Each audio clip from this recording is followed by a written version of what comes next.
Hello students, आज हम start करने जा रहे हैं क्लास 12 केमिस्ट्री का एक नया चैप्टर का नाम है सरफेस केमिस्ट्री। ये सरफेस केमिस्ट्री क्या होता है?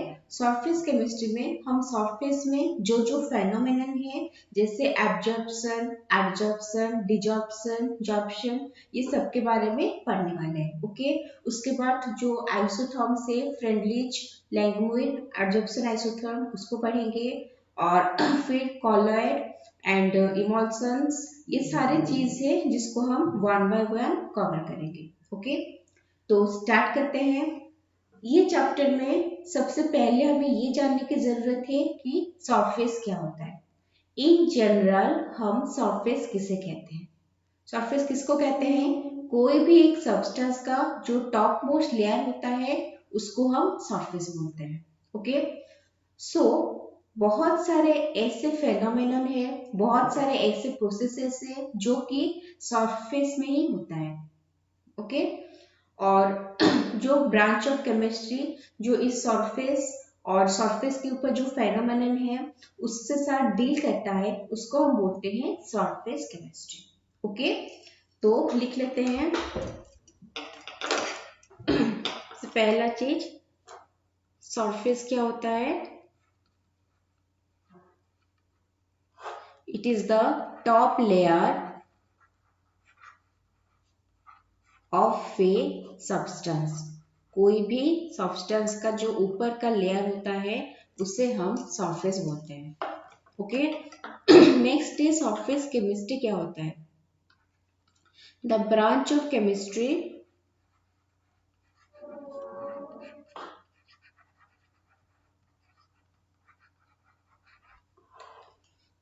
which deals with the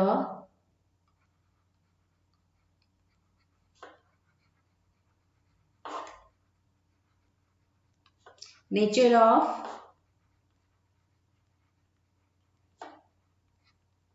surface and species present on it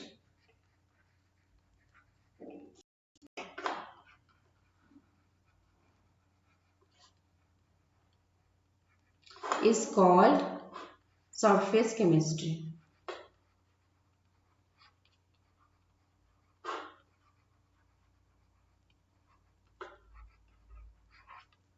okay, तो सरफेस केमिस्ट्री समझ में आया। कोई भी सब्सटेंस का जो सरफेस है उसमें भी कुछ फेनोमेनन्स होते हैं। क्या क्या फेनोमेनन्स होते हैं, कैसे होते हैं, ये सारी चीज को जिस ब्रांच ऑफ केमिस्ट्री डील करता है उसे हम बोलते हैं सरफेस केमिस्ट्री। ओके, तो सरफेस केमिस्ट्री में सबसे पहला जो प्रोसेस हम पढ़ने वाले हैं वो है एब्जॉर्प्शन। ओके, एब्जॉर्प्शन, ये एब्जॉर्प्शन क्या होता है? अगर कोई भी सब्सटेंस जो है उसका मॉलिक्यूल दूसरे एक सब्सटेंस के अंदर यूनिफॉर्मली डिस्ट्रीब्यूटेड हो जाता है उसके बॉडी के अंदर, तो उसको हम एब्जॉर्प्शन कहते हैं। ओके, ऐसे में इसमें कोई भी एक सब्सटेंस जो है उसका मॉलिक्यूल दूसरे सब्सटेंस का जो बॉडी है, जो बल्क है, उसके अंदर अगर यूनिफॉर्मली डिस्ट्रीब्यूट हो जाए तो हम उसको बोलेंगे एब्जॉर्प्शन। ठीक है, जैसे मान लो हम जब चाय या कॉफी पी रहे हैं उसके अंदर बिस्किट से उसको डीप करके पी रहे हैं। तो जब बिस्कुट उस चाय या कॉफी में हम डीप करेंगे तो क्या होगा? वो जो लिक्विड पोर्शन होता है वो बिस्किट के अंदर तक चला जाता है, यूनिफॉर्मली उसके अंदर डिस्ट्रीब्यूट हो जाता है। ओके, ये होता है एब्जॉर्प्शन। जैसे मान लो रसगुल्ला हुआ, गुलाब जामुन हुआ, ये सब बनाने के बाद क्या करते हैं, उसको जो चाशनी होता है उसके अंदर डालते हैं। ठीक है, डालने से क्या होता है, तो वो जो सुगरी सॉल्यूशन होता है वो उस गुलाब जामुन और जो रसगुल्ला है उसके अंदर जाता है। उसके पूरा ही अंदर जाता है। वो जो सब्सटेंस है रसगुल्ला या गुलाब जामुन उसके बल्क, उसके बॉडी के अंदर एंटर करता है और यूनिफॉर्मली जो है वो डिस्ट्रीब्यूट हो जाता है। ठीक है, ये होता है हमारा एब्जॉर्प्शन। ऐसे समझ में क्या हो रहा है? ओके, हेडिंग ये लिखते हैं when The molecule of a substance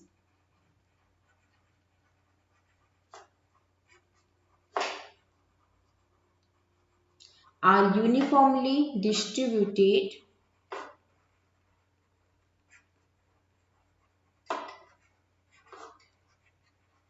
throughout the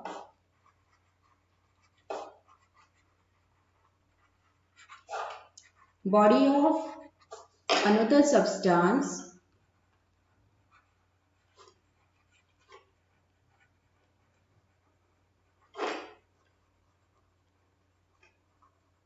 the phenomenon is called absorption.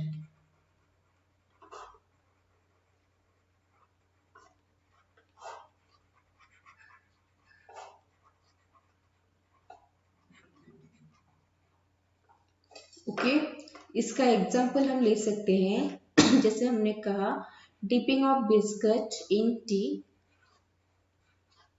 ये जो एग्जाम्पल हम ले रहे हैं जस्ट हमारा डे टू डे लाइफ में क्या हो रहा है उसी के ऊपर बेस करके एक एग्जाम्पल हम ले रहे हैं। Dipping of biscuit in T. Okay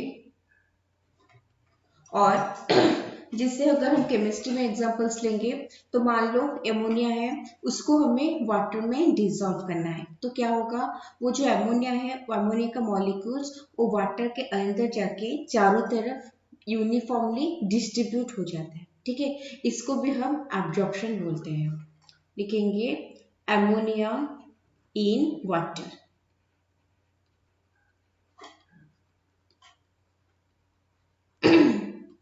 हो गया। तो अगर कोई भी सब्सटेंस है जिसका एब्जॉर्प्शन हो रहा है कोई एक दूसरा सब्सटेंस है जिसके बॉडी या बल्क के अंदर वो जा रहा है वो दो सब्सटेंस अभी हमारे पास है। ओके तो ये दोनों सब्सटेंस का कुछ एक स्पेशल नेम होता है जैसे जो सब्सटेंस है उसको दूसरे सब्सटेंस के अंदर घुसना है। ठीक है मतलब एक सब्सटेंस है जिसको एब्जॉर्ब करना है the substance which is being absorb उसको हम बोलते हैं एब्जॉर्बेट। ओके जो सब्सटेंस एब्जॉर्ब हो रहा है उसे हम बोलते हैं एब्जॉर्बेट। और जिस सब्सटेंस के ऊपर मतलब जिस सब्सटेंस को एब्जॉर्ब करना है जो एब्जॉर्ब करेगा उसको हम बोलते हैं एब्जॉर्बेंट। ऐसे समझ में the substance which is being absorbed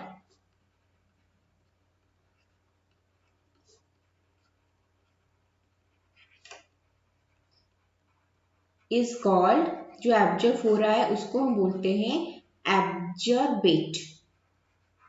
okay and the substance which absorbs जो एब्जॉर्ब करता है उसको हम बोलते हैं absorbent.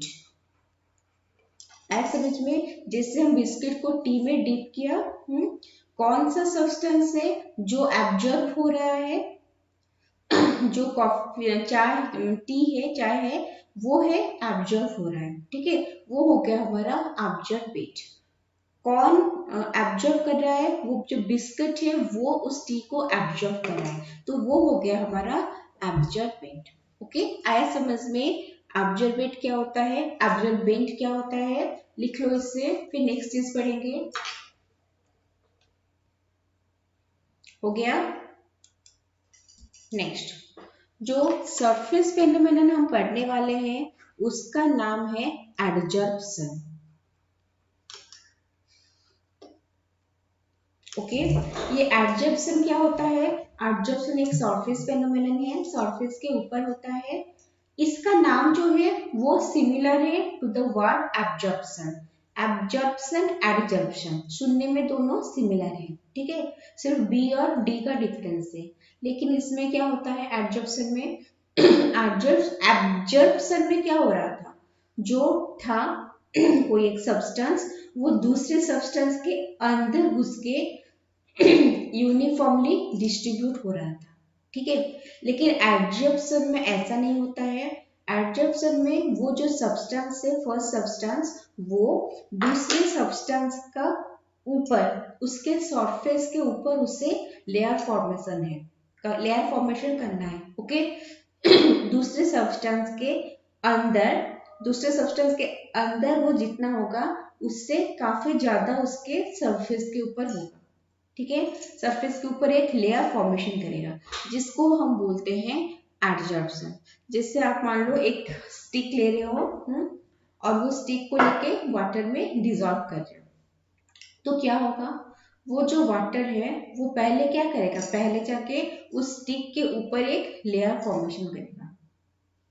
Okay, but after some time ये हो सकता है कि वो जो वाटर है वो स्टिक के अंदर थोड़ा थोड़ा एंटर कर जाए, लेकिन वो जितना भी एंटर करेगा उस स्टिक के अंदर, ओके मतलब स्टिक के बॉडी के अंदर जिस उस मतलब वाटर का जो अमाउंट है उससे काफी ज्यादा अमाउंट कहाँ पे है, उसके सरफेस के ऊपर एक लेयर फॉर्मेशन हो गया। ओके, उसको हम बोलते हैं एडजॉर्प्शन। आया समझ में क्या होता है एडजॉर्प्शन? तो पहले लिख लेते हैं definition. The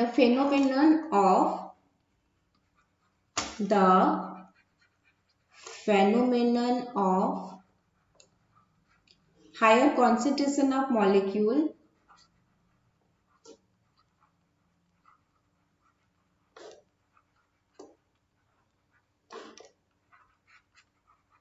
of a species, कोई भी एक स्पेसिस का हायर कॉन्सेंट्रेशन, ओके वो क्या होता है, वो आइदर गैस हो सकता है या फिर लिक्विड भी हो सकता है। ठीक है, the phenomenon of higher concentration of molecules of a species on the surface of a solid, on the surface of a solid, then the ball is called adsorption। Okay, एक सब्सटेंस को दूसरे substance के अंदर नहीं ज्यादा नहीं घुसना है, उसके सरफेस के ऊपर ही उसको लेयर फॉर्मेशन करना है। ठीक है, इसका एग्जांपल हम ले सकते हैं सिलिका जेल। जब भी हम कोई भी एक सपोज न्यू बैग ला रहे हैं, कुछ चीज ला रहे हैं, वहाँ पे एक छोटा सा पैकेट होता है वो पैकेट किस चीज का होता है, वो सिलिका जेल का पैकेट होता है। उससे क्या होता है, सिलिका जेल का वो प्रॉपर्टी है कि वो जो वाटर वेपर एयर में रहेगा, एयर में मतलब सपोज हम एक कैरियर ला रहे हैं, लॉगेज कैरियर बैग उसके अंदर है, तो वो क्या करेगा, उस कैरियर के अंदर जो भी वाटर वेपर है उसको एडजॉर्ब करेगा। ऐसा समझ में, एब्जॉर्ब नहीं करेगा, एडजॉर्ब करेगा। वो जो वाटर वेपर्स आएंगे वो सिलिका जेल के ऊपर आके लेयर फॉर्मेशन करेंगे। ओके, एग्जाम्पल हो गया silica gel, silica gel pouch. Okay, और क्या है, एक्टिवेटेड चारकोल, जो सबसे कॉमन एग्जांपल जो केमिस्ट्री में हम लेते हैं एडजॉर्प्शन का, वो होता है एक्टिवेटेड चारकोल। वो क्या करता है, वो डिफरेंट गैसेस को एडजॉर्ब कर लेता है, अपने सरफेस के ऊपर डिफरेंट गैसेस को एडजॉर्ब कर लेता है। ठीक है, activated charcoal adsorbs different gases like ammonia, phosgene, etc.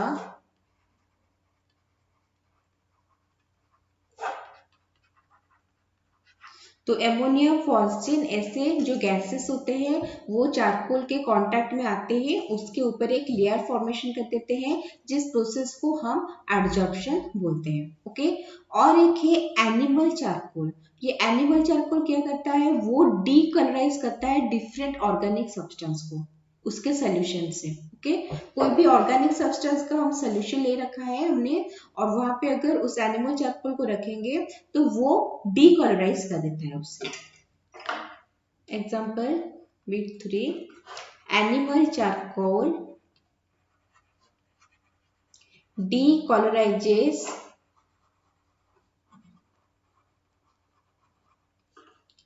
different organic substance from solution।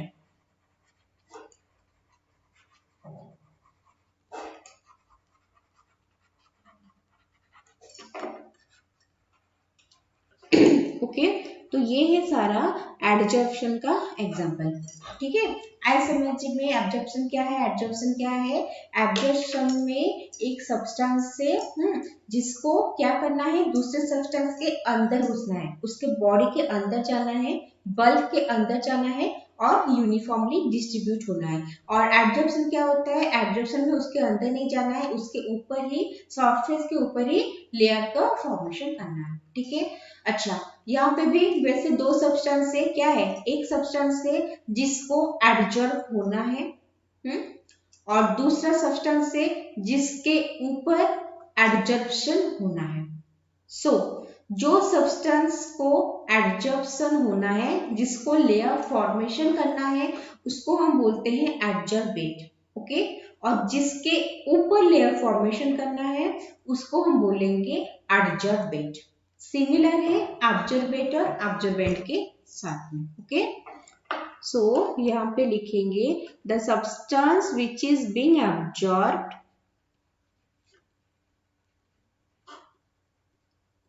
the substance which is being adsorbed,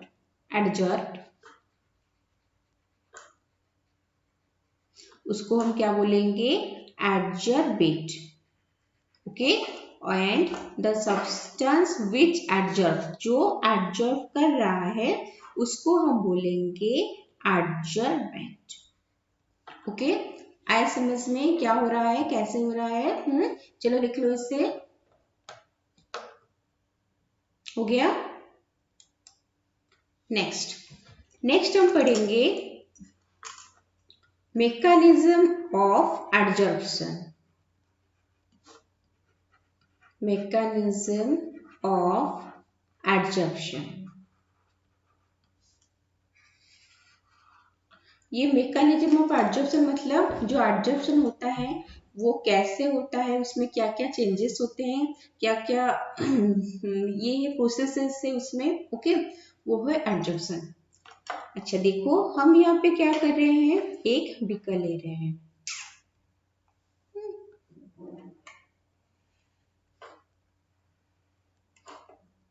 ठीक है, इस बीकर में इतना तक लिक्विड मॉलिक्यूल है, लिक्विड फिलअप होके है।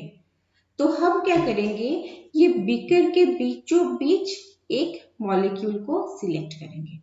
ठीक है, तो अगर बीकर के बीचों बीच मतलब लिक्विड लेयर है, उसके अंदर में, काफी अंदर में, ठीक मिडिल में मान लो एक लिक्विड का मॉलिक्यूल है, एक वाटर का मॉलिक्यूल है। हमें पता है जो मॉलिक्यूल्स होते हैं उनके बीच में फोर्स ऑफ अट्रैक्शन रहता है, जिसको हम बोलते हैं इंटरमॉलिक्यूलर फोर्स ऑफ अट्रैक्शन। मतलब ये जो मॉलिक्यूल है उसको उसके चारों तरफ से जो दूसरे मॉलिक्यूल से वो उसको अट्रैक्ट करके रख रहे हैं। ठीक है, मान लो यहाँ पे एक मॉलिक्यूल है वो अट्रैक्ट कर रहा है, ये भी, ये भी, ये भी, सब उसको अट्रैक्ट करके रख रहे हैं। क्योंकि उस बीच में जो मॉलिक्यूल है उसको चारों तरफ से बाकी के मॉलिक्यूल्स ने अट्रैक्ट करके रखा है, इसलिए उसके ऊपर जो नेट अट्रैक्टिंग फोर्स है, नेट फोर्स है, वो 0 है। क्योंकि हर कोई डिफरेंट डायरेक्शंस में सेम मैग्नीट्यूड से वो लोग अट्रैक्ट करके रखे। ओके, इसका मतलब यहाँ पे जो मॉलिक्यूल है बीचों बीच वो एक बैलेंस्ड स्टेट में है। ओके, कैसे है, एक बैलेंस स्टेट में है। ठीक है, नेक्स्ट, जब भी कोई भी चीज एक बैलेंस स्टेट में होता है तो उसका एनर्जी जो है वो लेस रहता है। ठीक है, कोई भी सब्सटेंस है अगर वो बैलेंस स्टेट में है, इसका मतलब उसका ऊपर जो एनर्जी है वो लेस एनर्जी है। ठीक है, और अगर एनर्जी लेस है तो स्टेबिलिटी ज्यादा है। ये रिलेशन है बिटवीन एनर्जी एंड स्टेबिलिटी। अगर एनर्जी कम है तो स्टेबिलिटी ज्यादा है, वो ज्यादा स्टेबल है। अगर एनर्जी ज्यादा है तो जो स्टेबिलिटी है वो कम होगा, मतलब वो जो सब्सटेंस है वो कम स्टेबल होगा। ओके, सो यहाँ पे क्या है, यहाँ पे एनर्जी जो है वो कम है, लेस एनर्जी है, इसके वजह से जो ये मॉलिक्यूल है सेंटर में वो स्टेबल है। ठीक है, आया समझ में क्या हो रहा है। चलो देखो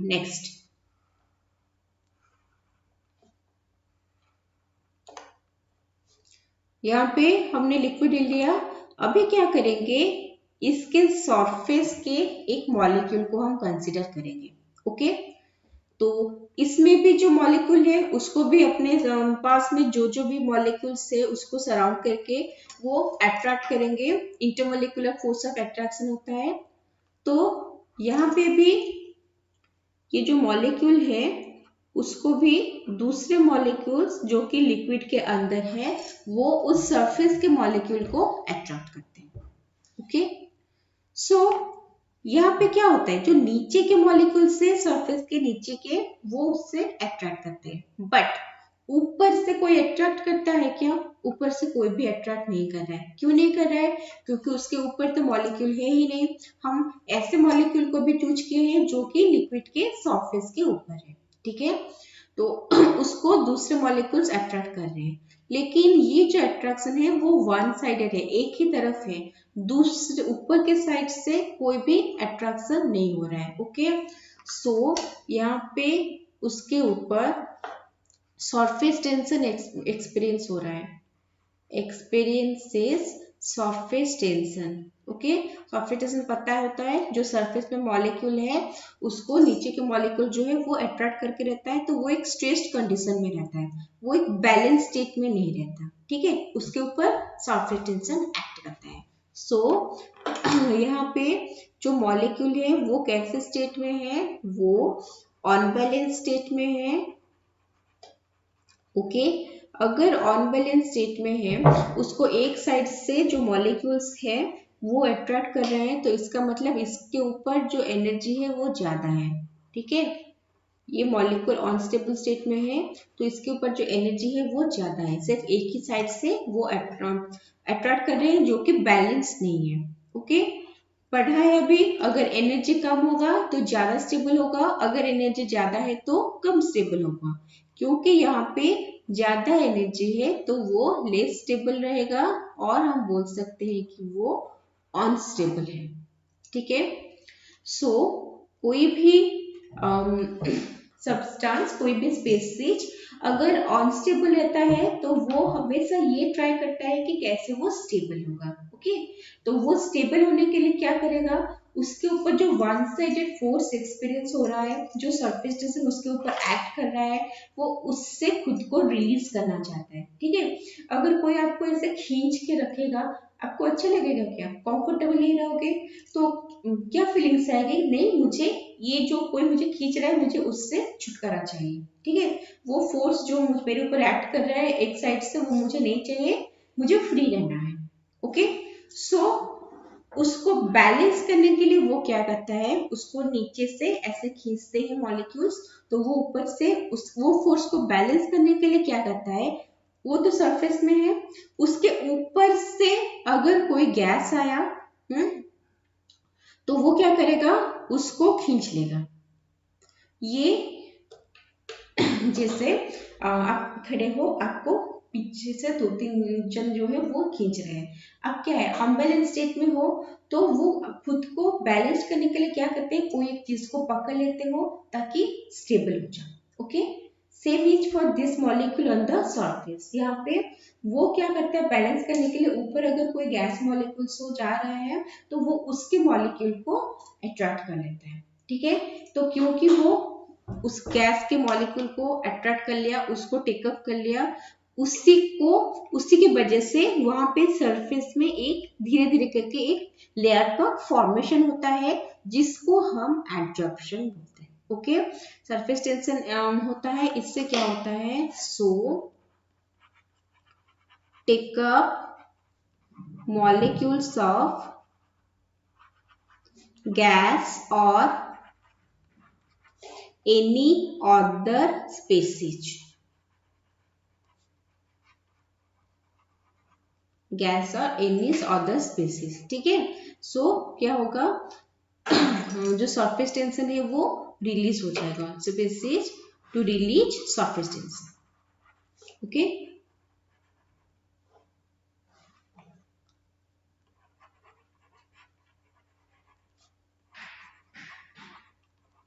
आया समझ में? तो इसके वजह से जो मॉलिक्यूल अनबैलेंस स्टेट में था वो अभी जब दूसरे मॉलिक्यूल को सरफेस में वो जो एडजॉर्ब कर रहा है अभी वो अनबैलेंस्ड क्या होगा, बैलेंस बनेगा। उसका एनर्जी जब हाई था वो एनर्जी धीरे धीरे कम हो जाएगा, क्योंकि एनर्जी कम हो रहा है तो वो अनस्टेबल से स्टेबल बन जाएगा। ठीक है, आया समझ में? यही होता है हमारा एडजॉर्प्शन का मैकेनिज्म। ओके, चलो लिख लो इससे।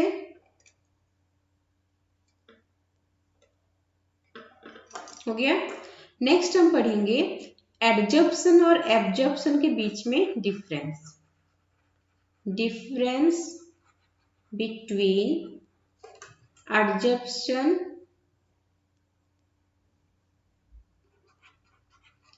And absorption.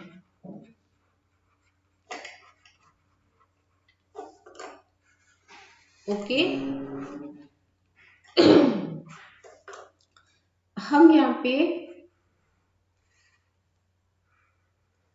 वैसे ही दो ठो बीकर लेंगे। ओके, और लिक्विड का मॉलिक्यूल भी लेंगे और यहां से हमने स्ट्रिंग से कोई एक चीज इससे बांध के लगाया है। ठीक है,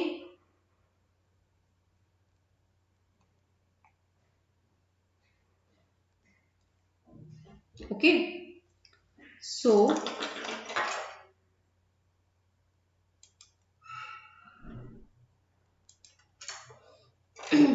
ये है जो हमने यहाँ पे फर्स्ट बीकर में ले रखा है वो है सिलिका जेल। ओके, ये जो सेकंड बीकर में हमने बांध के ले रखा है वो है कैल्शियम क्लोराइड, और यहाँ पे हमने वाटर जो है उसको उसको ले रखा है। ठीक है, सो वाटर नहीं, मान लो वाटर वेपर है, यहाँ पे क्या है, यहाँ पे वाटर वेपर। सो जब सिलिका जेल है वाटर वेपर आएगा तो वो क्या करेगा, वो उसके बल्क के अंदर नहीं जाएगा, वो कहाँ रहेगा, वो जो सिलिका जेल का पाउच है उसके सरफेस के ऊपर रहेगा। ठीक है, क्योंकि उसके सरफेस के ऊपर वो एक लेयर फॉर्म करके रह रहा है। ये क्या प्रोसेस है, ये है हमारा adsorption process. Okay, water vapour जो है वो सिलिका जेल पाउच को सराउंड करके रखते हैं। नेक्स्ट, ये क्या है, कैल्शियम क्लोराइड है। यहाँ पे जो वाटर वेपर है वो बाहर लेयर में नहीं रहते, वो उसके अंदर ही घुस जाते हैं। ठीक है, मतलब बॉडी या बल्क के अंदर ही घुस जाते हैं, तो इसको हम बोलते हैं एब्जॉर्प्शन।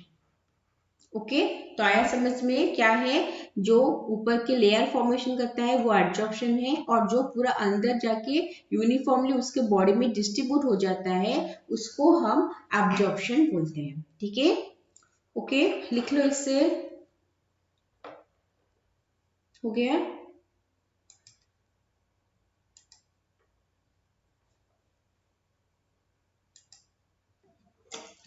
नेक्स्ट, अभी हम डिफरेंस देखेंगे between absorption and adsorption. Okay, इसमें जो पहला डिफरेंस है वो क्या है, जो एब्जॉर्प्शन है वो एक बल्क फेनोमेनन है। It is a bulk phenomenon, body के अंदर घुस के जाता है। ठीक है, एंड जो एडजॉर्प्शन है वो क्या होगा, वो एक सरफेस फेनोमेनन है, सरफेस के ऊपर ही रहता है। ठीक है, it is a surface phenomenon. आया समझ में? नेक्स्ट चीज क्या है, यहाँ पे यूनिफॉर्म डिस्ट्रीब्यूशन होता है। एब्जॉर्प्शन में यूनिफॉर्म डिस्ट्रीब्यूशन होता है, एक सब्सटेंस जो है वो दूसरे सब्सटेंस के बॉडी के अंदर जाके यूनिफॉर्मली डिस्ट्रीब्यूट हो जाता है। ओके, और यहाँ पे क्या होगा, यहाँ पे डिस्ट्रीब्यूशन जो है वो नॉन यूनिफॉर्म है, नॉन यूनिफॉर्म डिस्ट्रीब्यूशन। बॉडी के अंदर जाता है बहुत ही स्मॉल अमाउंट में, और ऊपर जो सरफेस के ऊपर ज्यादा लेयर, वो ज्यादा अमाउंट में वो अवेलेबल रहता है, क्योंकि उसके ऊपर वो लेयर फॉर्मेशन किया हुआ है। ओके, नेक्स्ट है यूनिफॉर्म रेट ऑफ एब्जॉर्प्शन। यहाँ पे जो एब्जॉर्प्शन का रेट है वो यूनिफॉर्म है, ठीक है।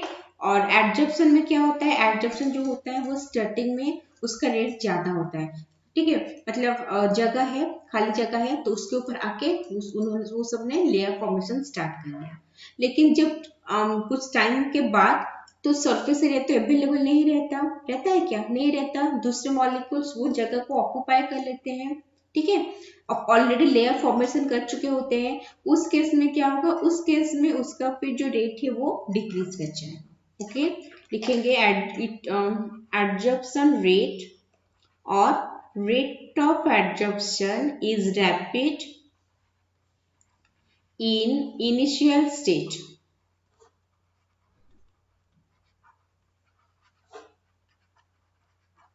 and decreases with unavailability of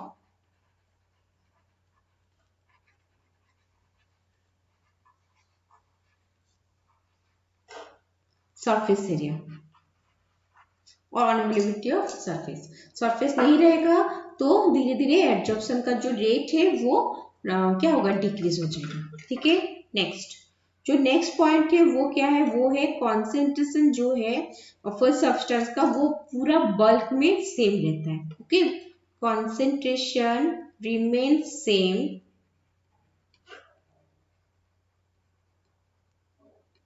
throughout the bulk।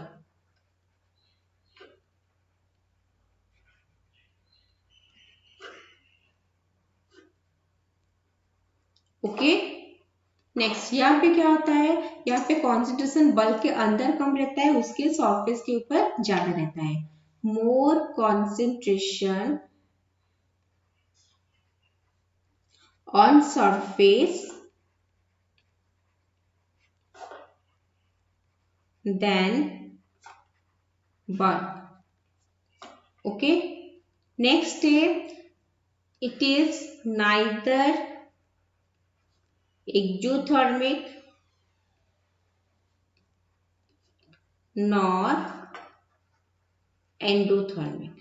ये जो एब्जॉर्प्शन प्रोसेस है उस प्रोसेस में कोई भी हीट या एनर्जी जो है वो रिलीज नहीं होता या फिर और एब्जॉर्ब भी नहीं होता। सिस्टम को हीट के साथ कुछ करना नहीं है, वो हीट को एब्जॉर्ब भी नहीं करता, उसको रिलीज भी नहीं करता, इसलिए हम बोल रहे हैं कि वो एक्सोथर्मिक नहीं है या एंडोथर्मिक भी नहीं है, ठीक है। लेकिन एब्जॉर्प्शन जो प्रोसेस है that is exothermic in nature. अगर एब्जॉर्प्शन प्रोसेस हो रहा है तो it is accompanied by release of energy. Energy जो है, हीट जो है वो रिलीज होता है, ठीक है, निकलता है, इसलिए हम उसको क्या बोलते हैं, एक्सोथर्मिक रिएक्शन बोलते हैं। ओके, आइसोमर्स में क्या क्या है, डिस्टिंग्विशिंग पॉइंट्स, ठीक है, लिख लो इससे। यहाँ पे एग्जाम्पल्स तो वहां पे लिखाए हैं तो डिस्टिंक्शन में लिख सकते हो। ओके, लिखो।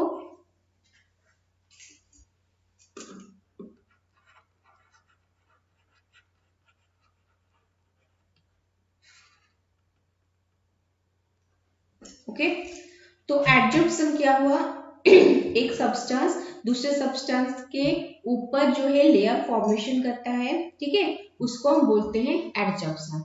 ये डिजॉर्प्शन क्या होता है, डिजॉर्प्शन जो है वो एडजॉर्प्शन का ऑपोजिट होता है। अगर कोई सब्सटेंस का ये टेंडेंसी है कि दूसरे सब्सटेंस के ऊपर वो लेयर फॉर्मेशन करे या फिर दूसरे सब्सटेंस के ऊपर एडजॉर्प्शन प्रोसेस जो है उसको कैरिड आउट करे, तो उसका वो भी टेंडेंसी होता है कि कैसे वो वहां से निकल आए, ठीक है, जो लेयर फॉर्मेशन किया है उसको वो कैसे हटा दे, ठीक है। ये जो है एडजॉर्प्शन का रिवर्स प्रोसेस, उसको हम बोलते हैं डिजॉर्प्शन। ये क्या है, reverse process of adsorption.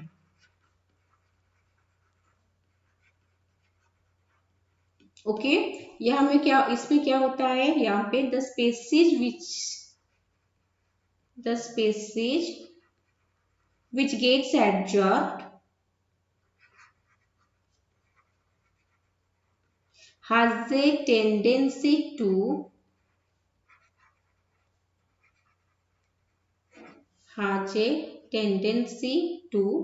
come out of the surface. Okay जो जाके सरफेस के ऊपर एडजॉर्ब हो रहा है उसको सरफेस से निकलने का भी टेंडेंसी रहता है. This is called desorption. उस फेनोमेनन को हम बोलते हैं डिजॉर्प्शन. ओके आया समझ में डिजॉर्प्शन क्या होता है? चलो लिख लो इसे. ओके जो नेक्स्ट हम पढ़ने वाले हैं फेनोमेनन उसका नाम है जॉर्प्शन. ओके ये जॉर्प्शन क्या होता है? कुछ ऐसे केसेस भी होते हैं जिसमें एब्जॉर्प्शन और एडजॉर्प्शन दोनों साइमल्टेनियसली चलते हैं. ठीक है एब्जॉर्प्शन भी होता है एडजॉर्प्शन भी होता है. तो उस फेनोमेनन को हम बोलते हैं जॉर्प्शन जिसमें बोथ एडजॉर्प्शन और एब्जॉर्प्शन साइमल्टेनियसली होता है. वो कैसे होता है? मान लो फर्स्ट सब्सटेंस है ओके और यहाँ पे और एक सब्सटेंस है. तो फर्स्ट सब्सटेंस क्या करेगा? सेकेंड सब्सटेंस के अंदर घुस चला जाएगा उसके बॉडी के अंदर, उसके बॉल के अंदर जाएगा, वहां पे वो यूनिफॉर्मली डिस्ट्रीब्यूट हो गया. तो ये हो गया हमारा absorption. First substance second substance के बॉल के अंदर जाके यूनिफॉर्मली डिस्ट्रीब्यूट हो रहा है, ये हो गया हमारा एब्जॉर्प्शन. नेक्स्ट क्या है? उसको वो तो अंदर चला गया लेकिन एट द सेम टाइम उसके बॉल के अंदर उसका जितना कॉन्सेंट्रेशन है उससे ज्यादा कॉन्सेंट्रेशन है उसके सरफेस के ऊपर. ठीक है बॉल के अंदर जितना कॉन्सेंट्रेशन है बॉल में उससे ज्यादा कॉन्सेंट्रेशन कहाँ पे है? सरफेस के ऊपर. तो ये हो गया हमारा एडजॉर्प्शन. तो ये जैसे एडजॉर्प्शन एब्जॉर्प्शन दोनों साइमल्टेनियसली चल रहे हैं, एक साथ हो रहा है, उसको हम बोलते हैं जॉर्प्शन. जैसे हम फैब्रिक का डाइंग करते हैं उस टाइम में एडजॉर्प्शन और एब्जॉर्प्शन दोनों ही एक साथ होता है. ठीक है सो लिख लेते हैं in some cases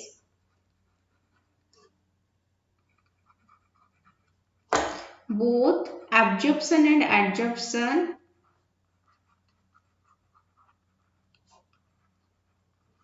take place simultaneously.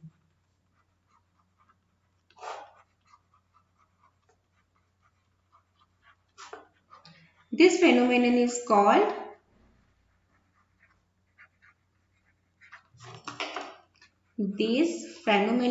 called sorption. Okay यहाँ पे क्या होता है? यहाँ पे जो हमारा सब्सटेंस होता है substance get uniformly distributed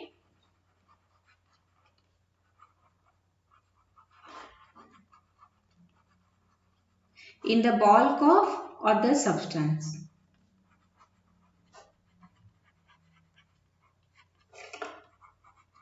okay एक सब्सटेंस दूसरे सब्सटेंस के बल्क के अंदर ही रहता है. और क्या होता है? एंड ऑल्सो वो क्या करता है?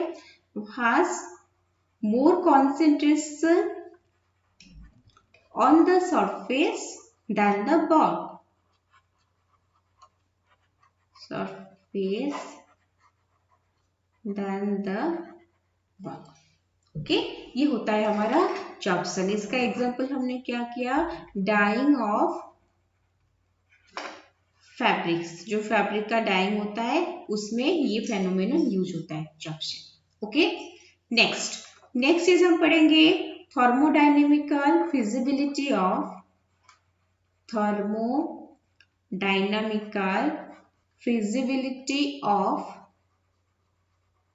Adsorption.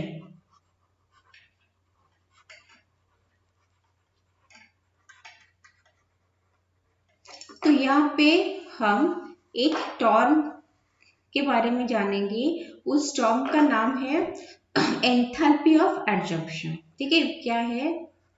Enthalpy of adsorption.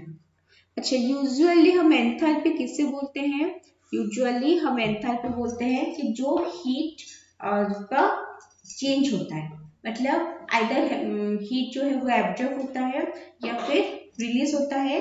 So the amount of heat absorb और released, okay, means the an amount of energy change, उसको हम यूजुअली एंथैल्पी कहते हैं.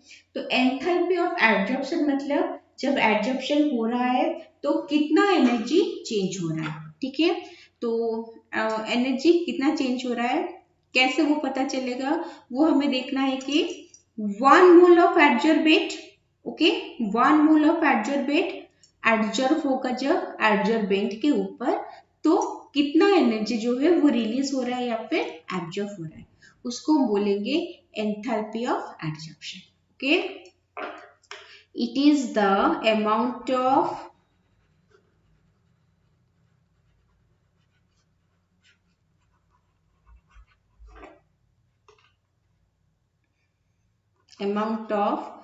change in enthalpy when 1 mole of adsorbate is adsorbed on the adsorbent. Okay, adsorbent के ऊपर 1 mole of adsorbent जो है उसको एडजॉर्प्शन होने के लिए जितना एनर्जी हीट चेंजेस होता है उसको हम बोलते हैं एंथैल्पी ऑफ एडजॉर्प्शन. ओके, तो अभी हमें नेक्स्ट चीज ये देखना है कि जो हीट चेंज के बारे में हम बात कर रहे हैं वो हीट जो है वो रिलीज हो रहा है या फिर एब्जॉर्ब हो रहा है. ओके, इसके लिए हमें चाहिए कि पहले उस चीज को फिर से विजुअलाइज करना है. ठीक है, क्या है, बीकर है, बीकर के ऊपर सरफेस में एक मॉलिक्यूल है, उसको नीचे के मॉलिक्यूल जो है वो अट्रैक्ट करके रखे हुए हैं. ओके, इसके लिए क्या होता है, उस मॉलिक्यूल जो है सरफेस में उसके ऊपर सरफेस टेंशन एक्सपीरियंस होता है. ओके, अभी क्या हुआ, सरफेस टेंशन एक्सपीरियंस हो रहा है मतलब वो भी अनस्टेबल स्टेट में है, मोर एनर्जी है उसका. अभी क्या होगा, अभी दूसरे मॉलिक्यूल्स है, गैस मॉलिक्यूल, जिस जो जब पास आए ये सरफेस का मॉलिक्यूल क्या किया, उनको अट्रैक्ट कर लिया. ठीक है, उनके साथ वो कंबाइन कर लिया, मतलब उनके कांटेक्ट में वो आ गया. क्यों, क्योंकि अगर वो ऐसा करता है तो उसका जो एनर्जी है वो कम हो जाएगा, मोर एनर्जी स्टेट में था वो लो एनर्जी स्टेट में आ जाएगा. तो एनर्जी मोर था, लो आ गया और वो स्टेबल बन रहा है. ठीक है, तो मोर एनर्जी से लो एनर्जी आ रहा है, कैसे आएगा, इसका मतलब एनर्जी जो है वो कम हो रहा है तो एनर्जी रिलीज हो रहा है. ठीक है, तो जो एनर्जी रिलीज हो रहा है मतलब वो किस फॉर्म में रिलीज होगा, हीट के फॉर्म में रिलीज होगा. क्योंकि जो हीट के फॉर्म में एनर्जी रिलीज होता है इसका मतलब हम इस रिएक्शन को बोलेंगे एक्सोथर्मिक रिएक्शन. ओके, क्या बोलेंगे, एक्सोथर्मिक रिएक्शन, क्योंकि हीट रिलीज हो रहा है, सिस्टम का एनर्जी कम हो रहा है, तो हम बोलेंगे कि डेल्टा एच जो है enthalpy of adsorption, delta H adsorption जो है दैट इज नेगेटिव, क्योंकि एनर्जी रिलीज हो रहा है. ठीक है, सो यहाँ पे हम लिखेंगे ड्यूरिंग एडजॉर्प्शन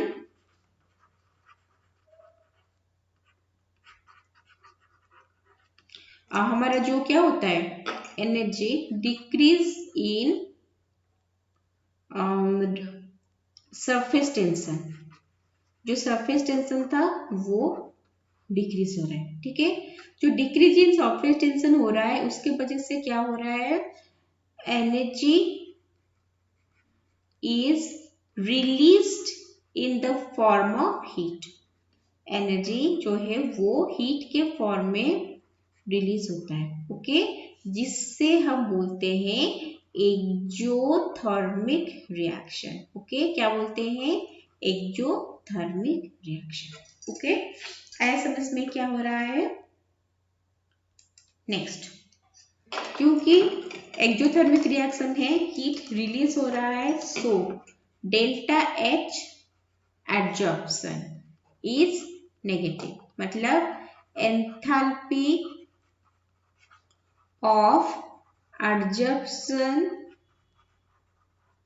जो है वो नेगेटिव होता है. ओके, आया समझ में. नेक्स्ट चीज हम कंपेयर करेंगे एंट्रोपी का। एंट्रोपी क्या होता है? रैंडमनेस ऑफ द सिस्टम होता है। ओके, जो मॉलिक्यूल सरफेस के ऊपर था उसको नीचे के मॉलिक्यूल अट्रैक्ट करके रख रहे थे, तो वो नीचे की तरफ अट्रैक्ट होकर रह रहा था, खींच के रह रहा था। अभी उसके ऊपर भी गैस मॉलिक्यूल्स है जिसके साथ वो अटैच्ड है। इसका मतलब उसका जो फ्रीडम है, उसका जो रैंडमनेस है, किसका? सरफेस में जो मॉलिक्यूल्स है, वो पहले नीचे की तरफ खींच के रह रहा था, अभी नीचे की तरफ खींच रहा था, अभी ऊपर से भी आ गया। इसका मतलब वो अभी एक टाइप ऑफ बाइंड होके रह गया, ठीक है, बंध के रह गया है।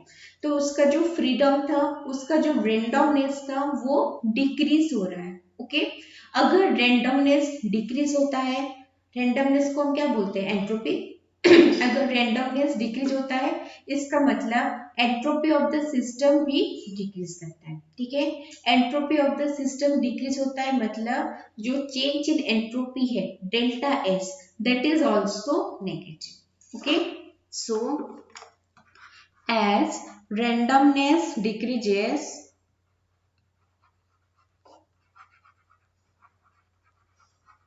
so delta s is also negative. Okay, normally हम रिलेशन पढ़े हैं गिब्स फ्री एनर्जी का, delta G equal to delta H minus T delta S. Okay, और डेल्टा जी क्या होता है? नेगेटिव होता है for a smooth conduction of A reaction. एक रिएक्शन को नॉर्मली चलने के लिए feasibility of the reaction, okay, reaction अगर फिजिबल है, स्पॉन्टानियस है, तो डेल्टा जी जो है वो नेगेटिव होता है। ओके, सो अभी क्या होगा देखो, जब धीरे धीरे रिएक्शन प्रोसीड होगा, as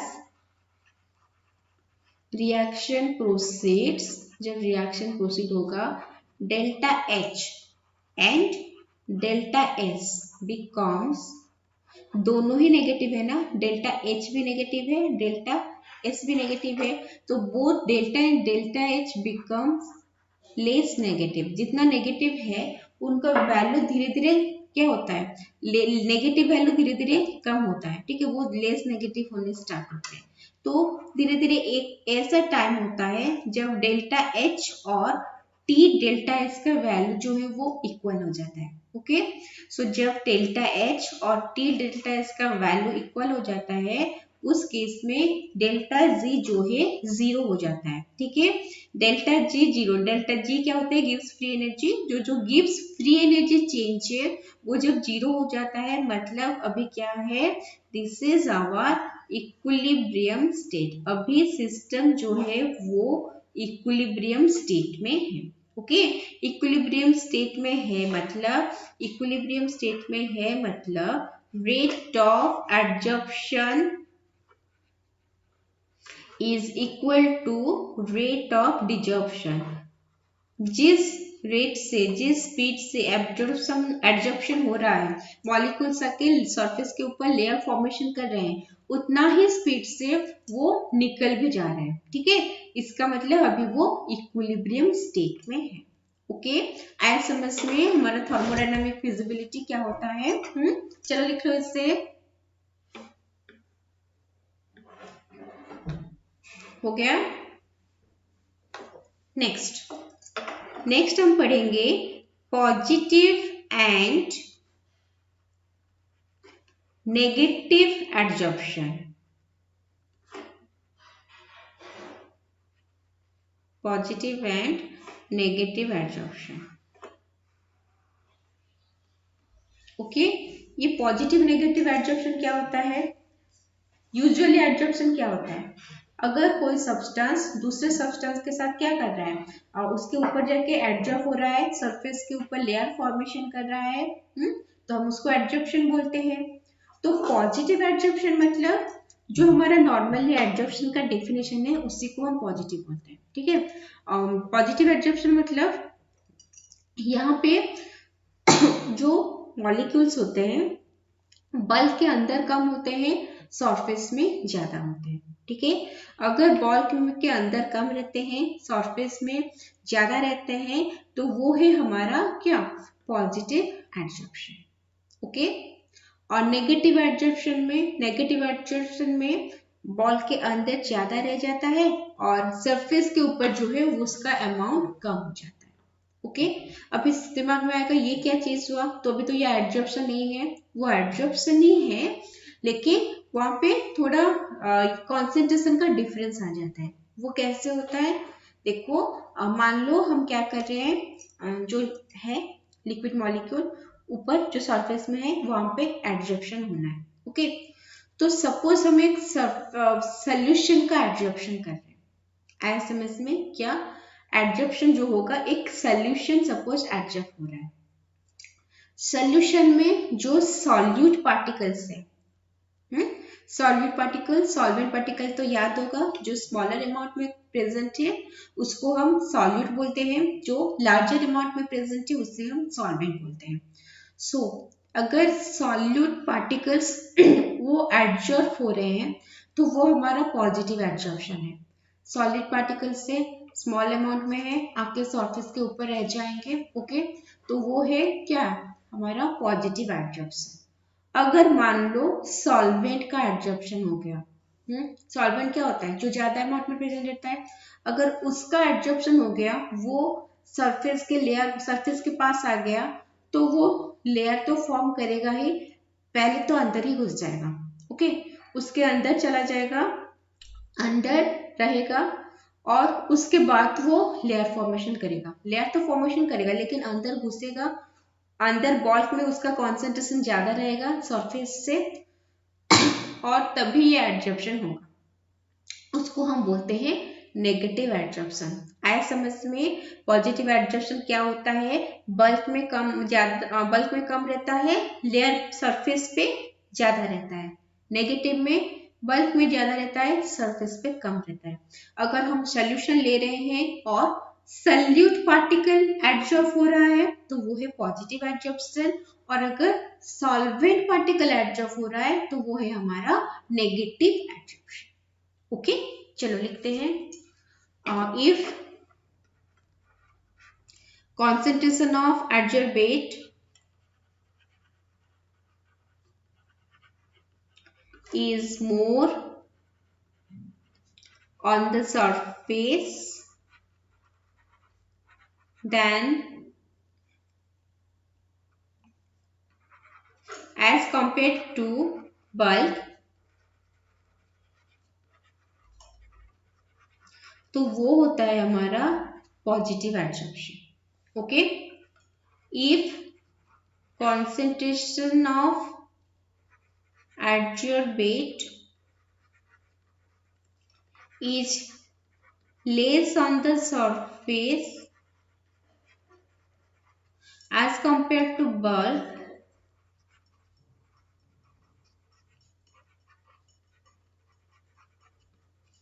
that is negative adsorption. Okay, हम सोल्यूशन ले रहे हैं, सोल्यूशन में क्या है, सॉल्यूट है जो कि कम अमाउंट में है, सॉल्वेंट है जो कि ज्यादा अमाउंट में है।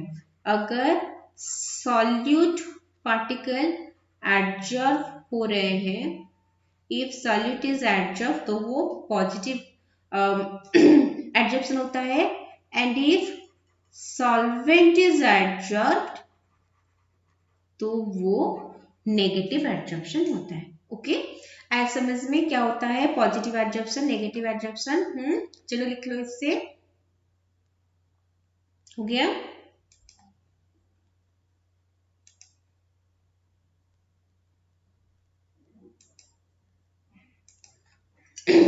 नेक्स्ट हेडिंग है टाइप्स ऑफ एडजॉर्प्शन। अभी हम पढ़ेंगे कि एडजॉर्प्शन कितने टाइप का होता है। ठीक है, ये जो एडजॉर्प्शन है वो दो टाइप का होता है। पहला होता है फिजिकल एडजॉर्प्शन, फिजिकल एडजॉर्प्शन जिसको हम फिजिजॉर्प्शन भी बोलते हैं। ओके, क्या बोलते हैं, फिजिजॉर्प्शन। और दूसरा होता है chemical adsorption,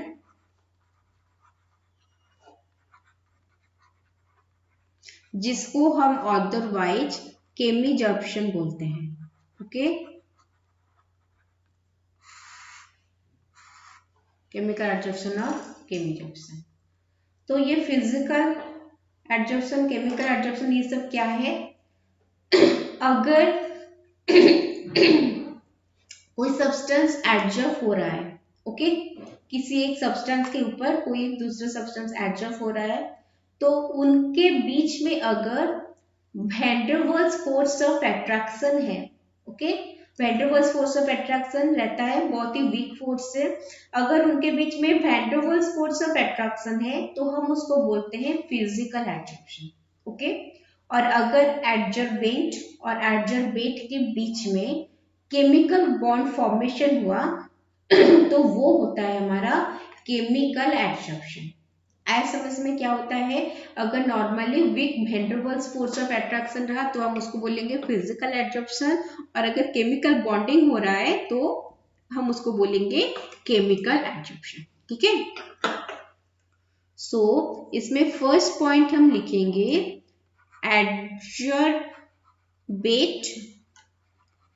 and adsorbents are attached by van der Waals force of attraction. Van der Waals force of attraction. Okay, यहाँ पे क्या होगा? They are attached by chemical bond, bond formation होता है तभी जाके ये अटैच रहते हैं, ओके। नेक्स्ट है, ये जो है वो स्पेसिफिक नहीं है, it is not specific. Van der Waals force से किसी का भी किसी के साथ हो सकता है, वो स्पेसिफिक नहीं है, ओके। बट जो केमिकल बॉन्ड होता है वो ऐसे नहीं होता है, पता है वो क्या होता है? It is highly specific. कौन किसके साथ रिएक्ट करेगा, कैसे करेगा, वो हाईली स्पेसिफिक होता है, ओके।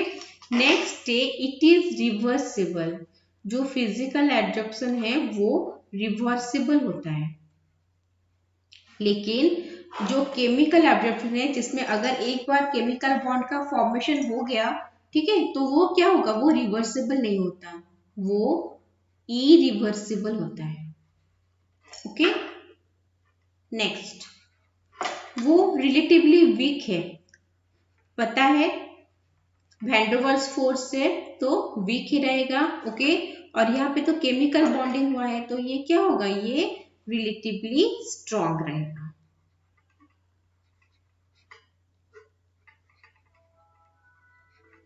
ठीक है। नेक्स्ट क्या है? हीट ऑफ एडजॉर्प्शन जो है, जो हमने भी पढ़ा, वो लो होता है, ठीक है। 20 से 40 किलो जूल मोल इनवर्स तक रहता है उसका वैल्यू, ओके। तो एडजॉर्प्शन जो है वो, हीट ऑफ एडजॉर्प्शन लो होता है। यहाँ पे क्या होगा? हीट ऑफ एडजॉर्प्शन का वैल्यू जो है वो हाई होता है, 40 से 400 किलो जूल मोल इनवर्स तक इसका वैल्यू रह सकता है, ओके। मतलब यहाँ पे फिजिकल एडजॉर्प्शन में कम एनर्जी रिलीज होता है, कम हीट, और केमिकल में ज्यादा होगा भी। क्यों? क्योंकि जो एनर्जी मतलब बॉन्ड वीक है तो कम एनर्जी रिलीज होगा, बॉन्ड स्ट्रॉन्ग है तो ज्यादा एनर्जी रिलीज होगा। Van der Waals force act जो है वो क्या है? लूजली हेल्ड है, उतना ये नहीं है, वीक है, तो यहाँ पे कम एनर्जी रिलीज होगा। और केमिकल बॉन्ड स्ट्रॉन्ग बॉन्ड होता है तो उसमें ज्यादा एनर्जी रिलीज होगा, ठीक है। Next, low temperature is favourable. इस रिएक्शन के लिए अगर हम टेम्परेचर लो रखेंगे तभी फेवरेबल होगा, ओके। और यहाँ पे high temperature is favourable, okay. High temperature favourable क्यों है? क्योंकि एक एक्टिवेशन एनर्जी चाहिए होता है, कोई भी स्पेसीज है उससे रिएक्ट करने के लिए कुछ एनर्जी चाहिए होता है, ठीक है, इसलिए टेम्परेचर जो है वो हाई है, ओके। लिख लो इसे, हो गया। नेक्स्ट, फिजिक्स ऑप्शन में यहाँ पे जो लेयर फॉर्मेशन होता है मल्टी लेयर फॉर्मेशन होता है, ठीक है, वीक फोर्स के साथ वो अटैच है, so multi layer is form. और यहाँ पे क्या है, यहाँ पे क्योंकि केमिकल बॉन्ड है एडजॉर्बेंट और एडजॉर्बेंट के बीच में, तो यहाँ पे सिंगल लेयर फॉर्मेशन होगा, सिंगल लेयर इज फॉर्म। हो गया। नेक्स्ट लास्ट में फाइनली हम एग्जाम्पल लिखेंगे। फिजिकल एब्जॉर्प्शन का एग्जाम्पल है absorption of various gases, absorption of various gases on charcoal. तो जो चारकोल होता है उनके साथ जो डिफरेंट गैसेस अटैच होता है वो only weak van der Waals force से अट्रैक्ट रहते हैं, तो हम उसको फिजिज ऑप्शन बोलते हैं, ठीक है। और यहाँ पे मान लो जैसे ऑक्सीजन गैस हो गया, वो मेटल के ऊपर एडजॉर्ब हो रहा है, तो ऑक्सीजन गैस जब मेटल के ऊपर एडजॉर्ब होगा तो क्या होगा, वो केमिकल बॉन्ड फॉर्मेशन करेगा तभी एडजॉर्ब होगा, तो उसको हम बोलते हैं केमिजॉर्प्शन, ठीक है। आए समझ में क्या है फिजिजॉर्प्शन, क्या है केमिजॉर्प्शन। चलो लिख लो इससे। नेक्स्ट हम पढ़ेंगे factors affecting adsorption, factors affecting adsorption. ऐसे कौन कौन से फैक्टर है जो एडजॉर्प्शन को अफेक्ट कर रहे हैं, ठीक है। इनमें से जो सबसे पहला फैक्टर है वो है नेचर ऑफ एडजॉर्बेंट। एडजॉर्बेंट का नेचर जो है वो कैसा होना चाहिए, ओके। अगर एडजॉर्बेंट मतलब जिसके ऊपर एडजॉर्प्शन होना है, ठीक है। अगर एडजॉर्बेंट जो है वो उसके ऊपर मतलब वो पोलर है, सरफेस पोलर है और एक्टिवेटेड है, ठीक है। एक्टिवेटेड है मतलब कोई भी एक एक्टिव ग्रुप वहां पे प्रेजेंट है, एक्टिव मॉलिक्यूल सपोज यहाँ पे प्रेजेंट है। उस केस में क्या होगा, अगर पोलर है या एक्टिव मॉलिक्यूल प्रेजेंट रह रहा है सरफेस में, तो एडजॉर्प्शन जो है वो जल्दी होगा, इजी होगा, इंटरेक्शन जो है वो इजी होगा, ओके।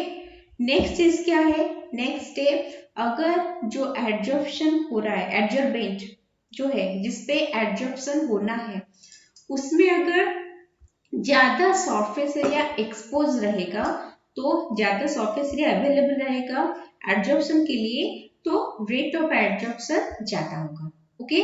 ज्यादा सरफेस एरिया अवेलेबल कहाँ रहता है, अगर हम उसको फाइनली डिवाइडेड स्टेट में लिए, पाउडर स्टेट में लिए, ठीक है, तो ज्यादा सरफेस एरिया अवेलेबल रहता है, तो एब्जॉर्प्शन जो है वो भी ज्यादा होता है, ओके। और अगर हम क्या कर रहे हैं, रफ सरफेस ले रहे हैं, तो रफ सरफेस में भी रेट ऑफ एब्जॉर्प्शन जो है वो ज्यादा ही होता है, ओके। सो क्या क्या हुआ, सरफेस ऑफ एडजॉर्बेंट में अगर कोई पोलर और एक्टिवेटेड ग्रुप प्रेजेंट है, ओके। एक्टिवेटेड में माने मतलब सम एक्टिव ग्रुप्स प्रेजेंट है, तो रेट ऑफ एब्जॉर्प्शन जो है वो इंक्रीज करेगा, ओके। ये हमारा फर्स्ट चीज।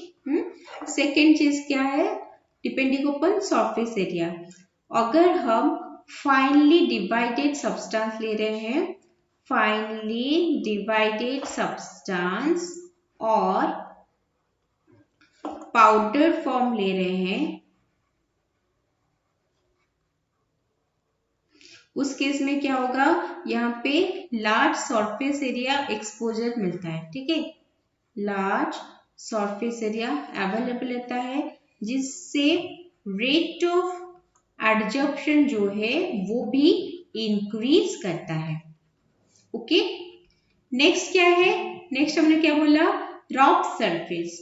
अगर सरफेस रफ है तो रेट ऑफ एडजॉर्प्शन जो है वो इंक्रीज करेगा, ठीक है, इसको ऐसे लिखना नहीं है, हमने शॉर्ट में लिख लिया।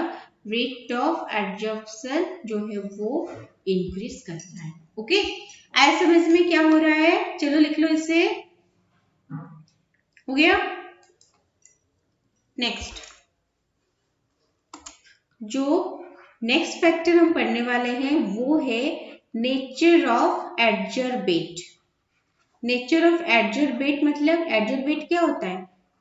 जो एडजर्व होगा, जिसको जाके वहां सरफेस में लगना है, वो होता है एडजर्बेट।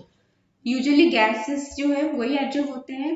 तो जो गैसेस इजीली लिक्विफाई हो सकते हैं, ओके, वो गुड मतलब वो क्या करते हैं, इजीली लिक्विफाई हो गए तो इजीली एडजर्व होते हैं, और रेट ऑफ एडजर्प्शन जो है वो ज्यादा रहता है। ओके, आया समझ में? इजीली लिक्विफाइबल गैसेस जो वैन डर वाल्स कांस्टेंट जो ए है, उसका वैल्यू ज्यादा रहता है। पढ़े हो 11th में गैसेस स्ट्रिप में। तो ए का वैल्यू ज्यादा रहता है तो इजीली लिक्विफाइबल गैसेस होते हैं। ठीक है, और जो गैस इजीली लिक्विफाइड नहीं हो पाएगा तो क्या होगा? एडजॉर्प्शन का रेट जो है वो स्लो हो जाएगा। इजीली लिक्विफाइबल गैसेस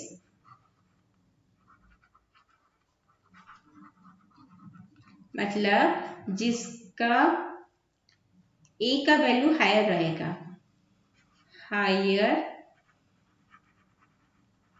वैल्यू ऑफ ए। ठीक है, उसमें क्या होगा? रेट ऑफ एडजॉर्प्शन जो है वो इंक्रीज करेगा। ठीक है, आया समझ में? अच्छा, यहाँ पे कौन कौन से गैस है? जैसे सल्फर डाइऑक्साइड, क्लोरीन, एमोनिया, ये सब हो गया। ये इजीली लिक्विफाइबल गैसेस है, वो जल्दी जल्दी एब्जॉर्ब हो सकता है। ओके, और नॉन लिक्विफाइबल गैस जो रहा, जो इजीली लिक्विफाइबल नहीं होते, उनमें क्या होता है? उनमें रेट ऑफ एब्जॉर्प्शन जो है वो डिक्रीज करता है, decreased rate of absorption. Okay, उस कैटेगरी में कौन कौन से गैस आते हैं? हाइड्रोजन, ऑक्सीजन, नाइट्रोजन एक्सेट्रा, वो उस कैटेगरी में आते हैं। इजिली लिक्विड में कन्वर्ट नहीं हो पाते, और इसलिए रेट ऑफ एब्जॉर्प्शन जो है वो भी कम रहता है। ओके, चलो लिखो इससे। हो गया। जो नेक्स्ट पॉइंट है वो है टेम्परेचर। ओके, हमें पता है कि जो एब्जॉर्प्शन प्रोसेस होता है that is exothermic in nature, वो एक्सोथर्मिक नेचर का होता है। ठीक है, अगर वो एक्सोथर्मिक नेचर का है, इसका मतलब हीट इवॉल्व हो रहा है, तो कौन सा टेम्परेचर फेवरेबल होगा? अकॉर्डिंग टू ली चार्टियर्स प्रिंसिपल, अगर हीट इवॉल्व हो रहा है तो ज्यादा टेम्परेचर देंगे तो होगा क्या? नहीं, फेवरेबल नहीं होगा। किस कंडीशन में फेवरेबल होगा? लो टेम्परेचर में फेवरेबल होगा। ओके, तो क्या होना चाहिए कि लो टेम्परेचर में हमारा जो एडजॉर्प्शन रिएक्शन है वो फेवरेबल होना चाहिए। लेकिन एडजॉर्प्शन का भी हम दो टाइप पढ़े हुए हैं, फिजिजॉर्प्शन एंड केमिजॉर्प्शन। जो फिजिजॉर्प्शन है वो लो टेम्परेचर में फेवरेबल रहता है, लेकिन केमिजॉर्प्शन में क्या होता है? यहाँ पे पहले स्टार्टिंग में टेम्परेचर ज्यादा चाहिए। अगर स्टार्टिंग में टेम्परेचर इंक्रीज होगा तो रेट ऑफ एडजॉर्प्शन इंक्रीज होगा। उसके बाद after a certain point temperature ज्यादा होगा तो रेट ऑफ एडजॉर्प्शन जो है वो धीरे धीरे डिक्रीज करेगा। ओके, ऐसा क्यों होता है? ऐसा इसलिए होता है कि केमिजॉर्प्शन जो कि केमिकल एडजॉर्प्शन होता है, केमिकल रिएक्शन होते हैं वहां पे, केमिकल बॉन्ड फॉर्मेशन होता है। तो उस केस में क्या होगा? रिएक्शन को स्टार्ट होने के लिए कुछ एक्टिवेशन एनर्जी चाहिए होता है। ठीक है, वो इनिशिएट करने के लिए कुछ हीट चाहिए होता है, जिसके लिए टेम्परेचर अगर हम हाई करेंगे तो वो रिएक्शन स्टार्ट होगा। जब स्टार्ट हो गया, कुछ प्रोसीड कर गया, देन नॉर्मल में आ जाएगा, लो टेम्परेचर ही फेवरेबल होगा। ओके, सो अकॉर्डिंग टू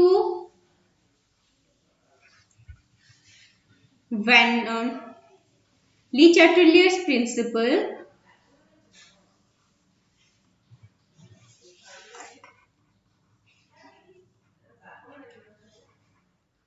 क्या होता है? Low temperature is favourable. Okay, तो यहाँ पे जो फिजिज ऑप्शन है, यहाँ पे लो टेम्परेचर में जो रेट ऑफ एडजॉर्प्शन है वो इंक्रीज करता है, ठीक है। लेकिन केमिज ऑप्शन में initially high temperature rate of adsorption को इंक्रीज करता है। आफ्टर सम टाइम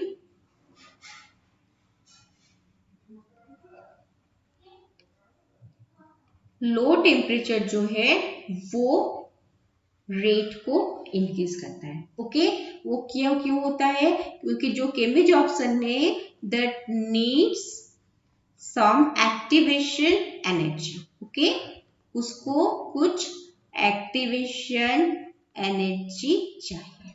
ओके, लिख लो इसे। हो गया। नेक्स्ट, यहाँ पे हमें एक ग्राफ ड्रॉ करना है। दो ठो ग्राफ, एक फिजिज ऑप्शन का, एक केमिज ऑप्शन का। ये है हमारा एक्सटेंट ऑफ एडजॉर्प्शन। ओके, जिसको हम x बाय m से रिप्रेजेंट करते हैं। नेक्स्ट क्लास इन डिटेल पढ़ेंगे। ओके, और यहाँ पे है टेम्परेचर, वही सेम चीज, एक्सटेंट ऑफ एडजॉर्प्शन और टेम्परेचर, इसको x बाय m से रिप्रेजेंट करते हैं, ठीक है। तो यहाँ पे क्या होगा? इन केस ऑफ फिजिज ऑप्शन ये ग्राफ कुछ ऐसे आएगा। ओके, टेम्परेचर इंक्रीज करेंगे तो एक्सटेंट ऑफ एडजॉर्प्शन जो है, रेट ऑफ एडजॉर्प्शन, वो स्लो हो जाएगा। Okay, but in case of chemisorption क्या होगा? इनिशियली जब स्टार्टिंग होगा टेम्परेचर इंक्रीज करेंगे तो रेट ऑफ रिएक्शन इंक्रीज करेगा। आफ्टर ए सर्टेन पॉइंट वो फिर से डिक्रीज करना स्टार्ट करेगा। ओके, ये होता है केमिज ऑप्शन और फिजिज ऑप्शन का ग्राफ। आया समझ में? नेक्स्ट, जो नेक्स्ट फैक्टर अफेक्ट करता है वो है कॉन्सेंट्रेशन और प्रेशर।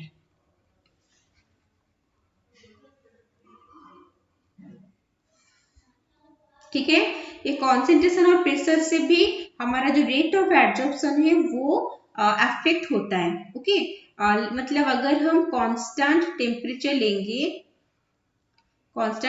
लेंगे तो उस केस में कॉन्सेंट्रेशन और प्रेशर अगर इंक्रीज हो रहा है देन रेट ऑफ एडजॉर्प्शन जो है वो भी इंक्रीज करेगा। ठीक है, रेट ऑफ एडजॉर्प्शन भी इंक्रीज करेगा। और इसके बारे में इन डिटेल हम नेक्स्ट क्लास पढ़ेंगे। एडजॉर्प्शन आइसोथर्म्स होते हैं, फ्रीडलिच एडजॉर्प्शन आइसोथर्म, लैंगमर एडजॉर्प्शन आइसोथर्म, वो सब हम नेक्स्ट क्लास पढ़ेंगे। ठीक है, सो एग्जैक्टली कैसे क्या चेंजेस होता है ये सब। ठीक है, तो लिख लो इससे। हो गया? तो अपना आज का क्लास हम यहाँ पे खत्म करते हैं। ठीक है, नेक्स्ट क्लास में वही एडजॉर्प्शन आइसोथर्म को हम पढ़ेंगे। सो तब तक माइंडफुली पढ़ाई करते रहो। ओके।